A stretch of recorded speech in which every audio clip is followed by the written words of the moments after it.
We have breaking news as the Toronto Blue Jays have finally made a big move. Ross Atkins has broken the silence, and it was acquiring an all-star. Ross Atkins finessed the MLB with this signing. They got him in under his projected value, and Jays fans finally have something to be excited about. So I'm going to break down the signing and discuss what this means going forward. But before we get into it, quick reminder, hit that subscribe button. If you're part of the 70% who aren't subscribed to the channel, this is the place to be for daily Jays content. Now, Peter, they finally did something. We've been waiting a very long time for them to make a move, and I'm expecting this to be the first of many, especially if they're spending this amount of money on a relief pitcher. And Ross Atkins also had some comments about the signing. This happened about 5 minutes ago, and he actually finessed a little bit with this contract. They got him in under by several million what his projection was.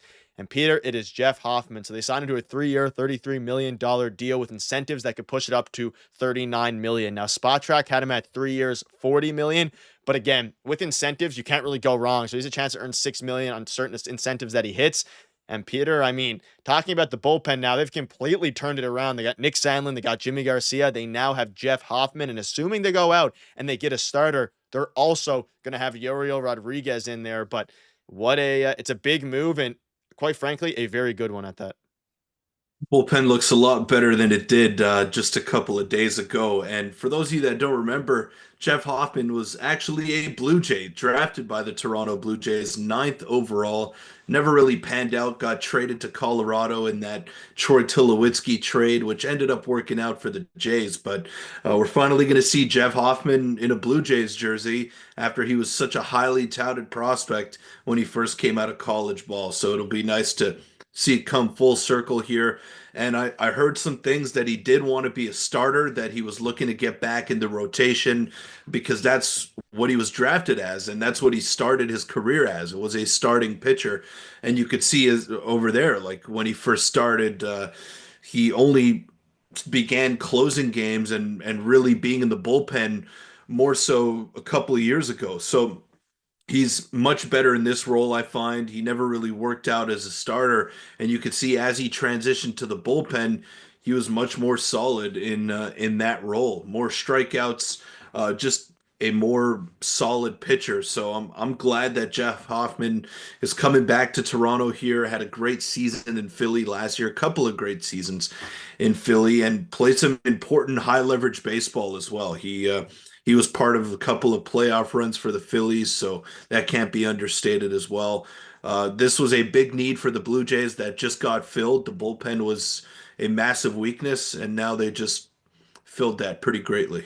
Yeah, I mean, it is a huge signing. And again, this guy was an all-star last season with the Phillies and on a Phillies team that, like you mentioned, a very good team that was winning a lot of games, 68 games, 2.17 ERA, put up 2 WAR. That would be the best on the Blue Jays. And it's back-to-back years now, and he's really been elite for 2 seasons, very solid. He's been elite since coming over to Philly, but even in Cincinnati his last couple of years, he was very good. Even dating back, you mentioned it, he started relieving specifically with the Phillies, but he had a little bit of, up and down between starter and reliever with the Reds there late in 2021, 2022. But I mean, if you're unfamiliar with Jeff Hoffman, he averages 96.7 miles per hour in his fastball, and this is his baseball savant page.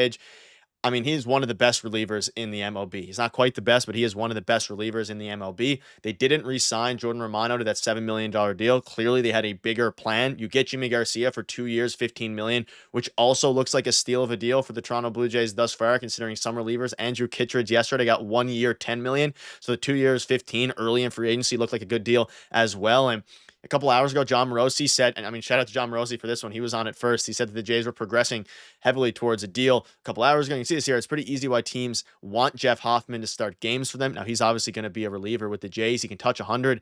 I mean, Peter, it's about as good of a signing when it comes to a bullpen, and this is not something the Jays do, and you can see this. This was from before they signed him from Thomas Hall. It would be surprising to see the Jays dabble in the top-tier relief market, opening to returning as a starter, though. He is ultimately, again, his projected was 3 by 40. He got 3 by 33 with the possibility of going up, and Ross Atkins just spoke out a minute ago saying he will get an opportunity to close games for us this season, and he adds that his arsenal, strike throwing, and ability to miss bats against all types of hitters is elite and would undoubtedly make us better. So, I mean, I'm happy, especially if this is the beginning of more moves. If this is the only move they make, because this is, around 13 million or so, depending on incentives, 12 million of, cash that they handed out this season. And we don't know for sure how much they have left to give out, but if they go out and they add Santander, and if they continue to make moves, whether that be in the free agents market or the trade market, and they kind of shore up the hitting side of it, I mean, fans are starting to kind of, I mean, Andres Jimenez, Anthony Santander, Jeff Hoffman, players like that, Nick Sandlin,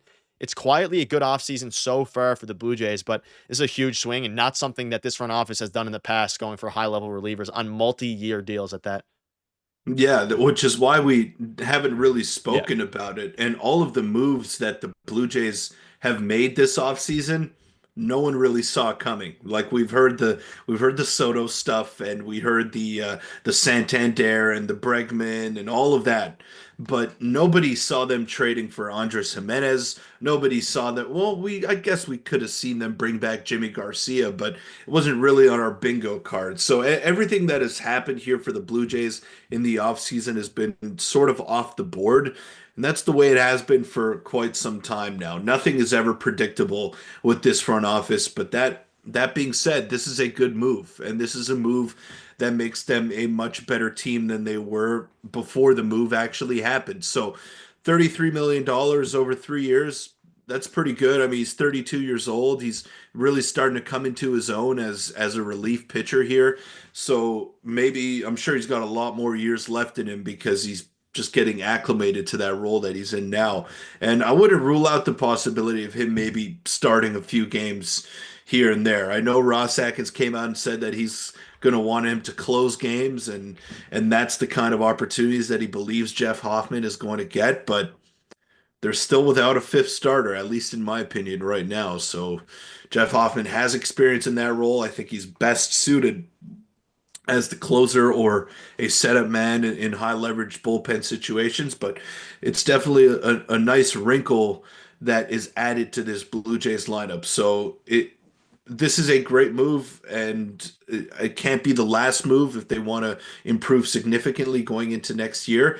But maybe the floodgates open after this. We all saw the Yep. report that nobody wants to come to Toronto. Their money is no good. Nobody, no, you can't beg free agents to come to Toronto. All that yada yada yada. But now you get one of the high profile relievers on the market, one of the guys that was definitely garnering interest from a lot of teams around Major League Baseball. So it's nice that the Blue Jays are on the right side of things for the first time in what seems like a while. And again, maybe it does help them sway guys like a Santander or a Bregman or somebody else, anybody else at this point. Any transaction is a good transaction for the Blue Jays, the way that this offseason has gone. Yeah, I mean, this at the very least is a sign they're committed to winning, and it also slides Chad Green down, it slides Eric Swanson down, and it slides Jimmy Garcia down into their more natural roles now, assuming Jeff Hoffman takes on that closer spot.